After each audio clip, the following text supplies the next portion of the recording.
isi yacu irazimiye kubw'amaso y'abantahumye, mbese mugenzi birakwiriye ko masika. Ndabaramukije mu izina rya Yesu bakunzi mwama mudukurikirana.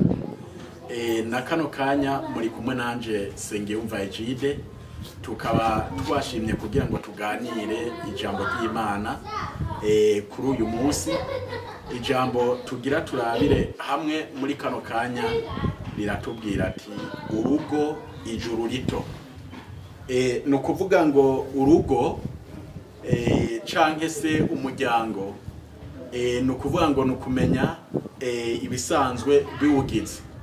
Uyu muryango rero nkuko dusoma mu gitabo ca Zaburi y'ijana na 28 umurongo waho wa mbere kumanuka haranditse ngo hahigwa uwubaha Uhoraho akagendera mu nzira ziwe, ibikorwa vy'amaboko yawe bizogutunga, uzonezerwa, uzohimbagwa. Uri haruguru yawe canke mu nzu yawe abana bawe bazoba nk'utugemwe twaherayo bakikije ameza yawe. Rero no kuvuga ngo uzonezerwa, uzohimbagwa, abana bawe bakikije ameza yawe. No kuvuga ngo kugira ngo abantu batahure neza umuryango no kuvuga ngo ugizwe n'umugabo ndetse n'umugore n'abana. Ivyo nivyo bisanzwe bigize umuryango. Kugira ngo abantu bashobore kuja mu ijuru, no kuvuga ngo nta handi ijuru rihera atari mu rugo basanzwe babaye. Mu gihe umugabo n'umugore babayeho bumvikana, nta gituma noneho ibintu bitogenda neza. Ico Imana yanka noneho iranka akajagari mu miryango, ahubwo ikunda urutonde.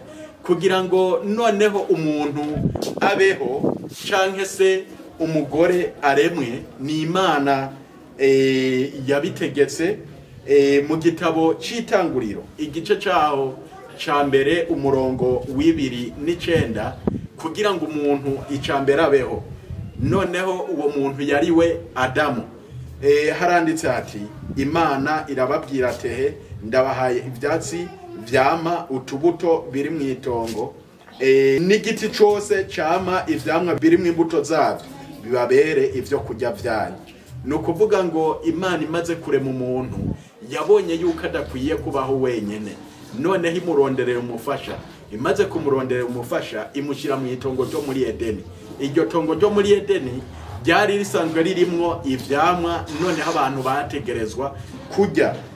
Nico gituma muri kino gitabo c'Itanguriro nyene igice caho ni ca kabiri umurongo wa 21 haranditse ngo maze Uhoraho Imana asinziriza uwo muntu butikoma, amukuramwo urubavu rumwe, ahomeka inyama mu gishingo cabo.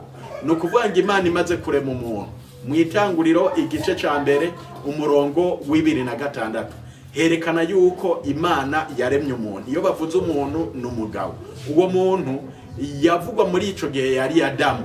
Noneho Imana imaze kubona yuko adakwiye kubaho wenyene, imuronderera umufasha. Uwo mufasha noneho yitwa Eva. Umurongo w'22 haranditse ngo ubwo rubavu Uhoraho Imana akuye muri uwo muntu arukuramwo umugore amuzanira uwo muntu. No kuvuga ngo Imana imaze kubona ko uwo muntu adakwiye kubaho wenyene, Imana yazanye noneho yasinzirije uwo muntu ariwe Adamu, imusinziriza ubutikoma, imukuramwo urubavu. Ubwo rubavu rwitwa umugore. Nico gituma ijambo ry'Imana rivuga ngo nico kizotuma umuntu azosiga se na nyina akabana n'umugore wiwe akaramata, bose bakaba umubiri umwe. Nico gituma umugabo n'umugore bategerezwa kubana nyakubana nk'uko vyanditse mu gitabo ca Zaburi. Ikindi nukuvuga ngo umugabo n'umugore iyo bamaze kubana, ijambo ry'Imana ritubwira ati ni ngombe gwa babane akaramata. Iyo bavuze akaramata canke se kiramata, iyo kigiye ku muzu canke kigafata ikindi kintu, noneho ndikivako. Umugore n'umugabo rero ni ukuvuga ngo iyo bamaze kuba babanye barabana nyene nyakubana kandi ntibatandukana. Niyo mpamvu bisaba yuko abantu basenga cyane baza baramaze kugira ingo kugira ngo ibintu bigende neza. Rero twashimye kuvuga ngo urugo ni ijuru rito.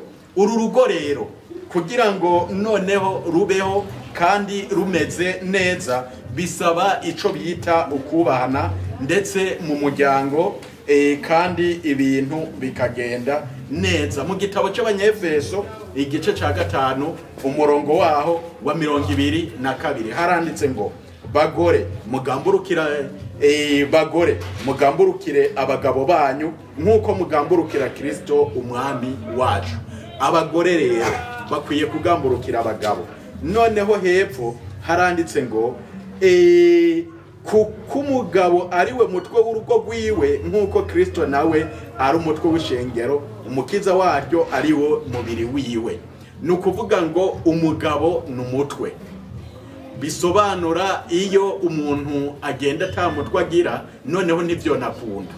Ahubwo abakenyezi bakwiye kumenya yuko umutwe wabo ari umugabo, kandi kugira umugabo n'amahigo umuntu abagiriwe. Hepfo haranditse ati abagabo nabo bagabo mukunde abagore banyu nk'uko Kristo nawe yakunze ishengero akagigura. Bisobanura iki?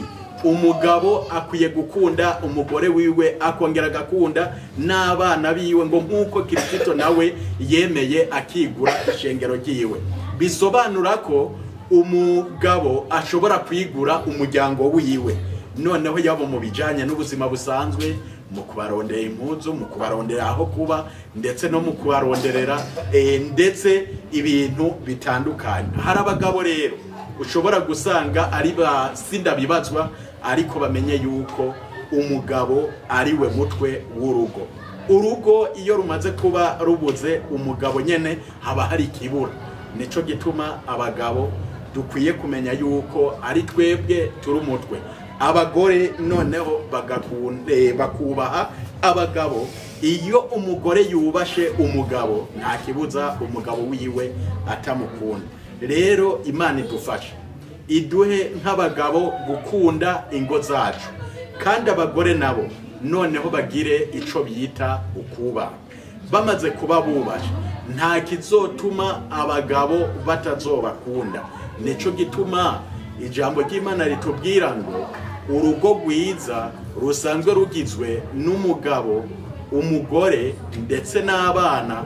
Abo bantu bakaba bubaha Imana ni ijuru rito. Nivyo ndabasabira, nanje nisabira mu izina rya Yesu. Amen. Isi yacu irazimiye kubw'amaso y'abantahumye, mbese mugenzi birakwiriye ko